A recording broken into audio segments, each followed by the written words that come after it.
Hello guys, I'm Mackins, and today I decided to make a video to help you guys out. Maybe you're not the best player, or maybe you're new to the game, but your skill level doesn't matter. This video is to teach you one basic strategy within the turtle pack, and also two builds which are very strong. So if you find this useful, please let me know by liking the video and make sure to comment what pack you want to see next, or if it's just videos or builds. I'll be happy to do anything really. Anyway, let us begin. So, this is the basic strategy that I use in any game that I definitely want to win. And it can be used with every build, so long as there's 2 spots not in the build. You need 2 empty spots for this. Well, no, you don't need 2 empty spots. You need 1 empty spot and a dragon in one, leaving you 3 pets you can buff. Anyway, the strategy relies on early scaling and eventually bringing in a dragon to scale the old unit and 2 other new pets. To start with, I would take maybe beavers and ducks. Anything good to at least win you 1 game, the first 2 rounds, to guarantee 5 lives for the rest of the game. I would try and get a level 2 pet, but if you don't worry, the build will still work. If you do get a level, no, let me rephrase. If you manage to get enough for a level 2 pet, you want to level it up on turn 3, and hopefully you'll level into a giraffe. And then you can start scaling whatever the level 2 pet is. Or you can just scale any other pet you want to take into the late game.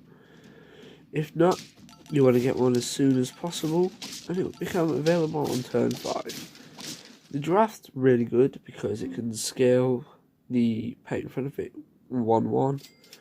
And at level 2, it can scale the 2 pets in front of it. Anyway, if you don't get a giraffe, just scale with food and use other good pets, such as blowfish, camels and kangaroos. You'll be able to learn as you continue to play. Anyway, eventually you will reach turn 9, and this is when you can start to get some whole team scaling. But that's only if you manage to level up into a dragon, which is a tier 6. If not, hopefully you'll get one on turn 11 or 12. Once you do have the dragon, you can begin the scaling. You do this by having 4 pets, one of which is a dragon, and an empty space to buy tier 1 pets. Every time you buy one, each pet, apart from the dragon, will get +1/+1 in stats.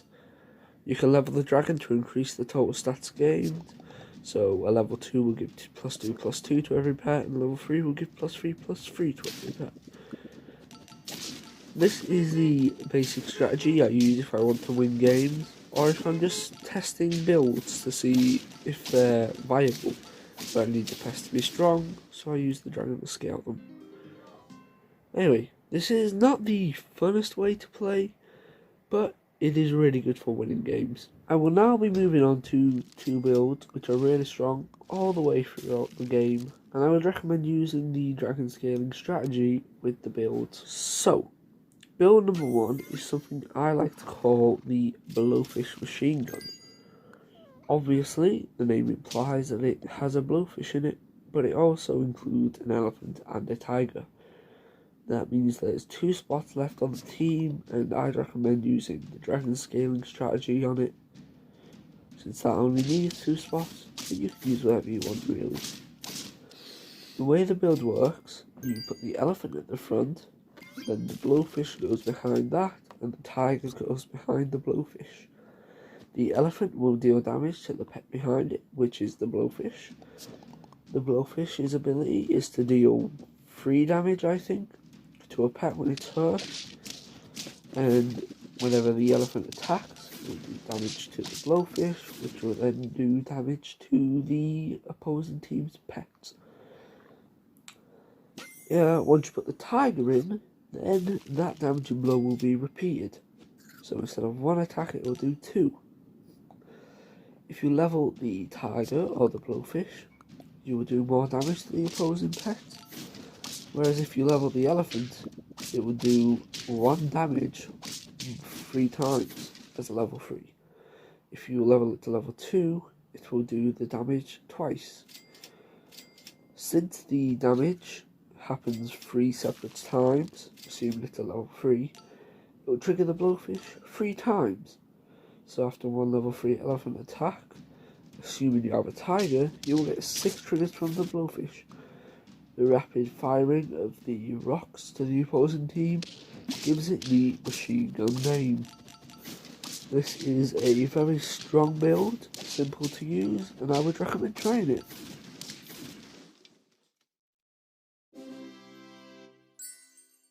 Now, moving on to the second build in the video, I would like to mention that there are 2 variations of this build.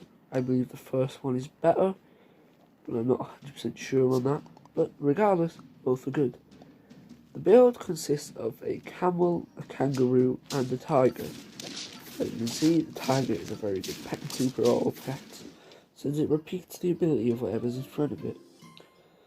The second variation of this build involves an elephant instead of a tiger, but you can use a tiger too if you want to lose the dragon scaling. Anyway, this build works due to the synergy of the camel and the kangaroo. When the camel is hurt, it gives the pet behind it stats, +2/+3 I believe. I'm not too sure, +1/+2 maybe. Anyway, when the kangaroo's ability is that it gains stats when the friend ahead attacks. I know that's 1/1 as level 1. So in total it will get 3/4 every time the camel attacks. Of course that's 3 attack and 4 health. This means that your kangaroo will get very large due to it having two sources of stats. This of course means that the stronger the camel, the more stats that the kangaroo gets. If you manage to get a tiger, you can put it behind the kangaroo and it will double the stats the kangaroo gets, assuming it's the same level at least. Basically though, it will get more stats if you put a tiger behind it. When you have all pets as a level 1, your kangaroo will get 3/4 each time the camel attacks. That's 2/2 from the kangaroo and tiger, and that must be 1/2 from the camel, so yes, that was correct.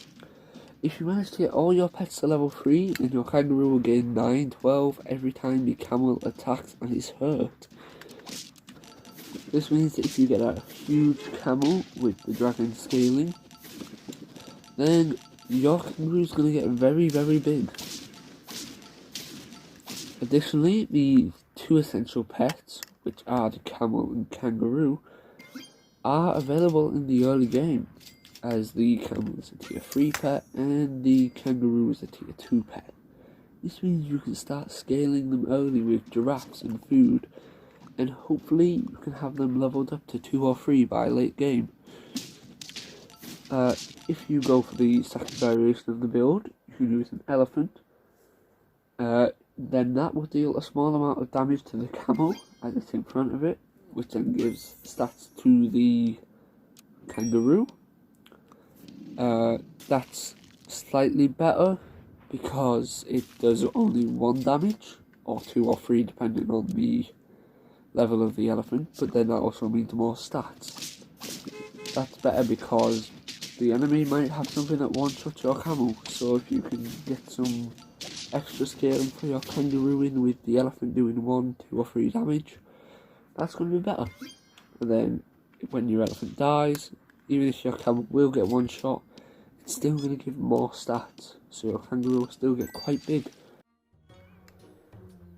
Anyway, thank you for watching guys, that is all for this video. Hey, if you're still here, I would assume that you're likely learning Super Auto Pets, and you're a new player, and if this is the case, then I would recommend checking out Crocs Are Nice on YouTube, as he posts Super Auto Pets video, and he's currently working on a Super Auto Pets guide. It'll be coming out in the near future, and it looks really helpful. I'll leave a link in the description to his channel. Make sure to subscribe to him with notifications on so you do not miss his guide. Anyway, make sure to leave a comment for what you want me to do next, and don't forget to like and subscribe for more Super Auto Pets content. I'll see you in the next one.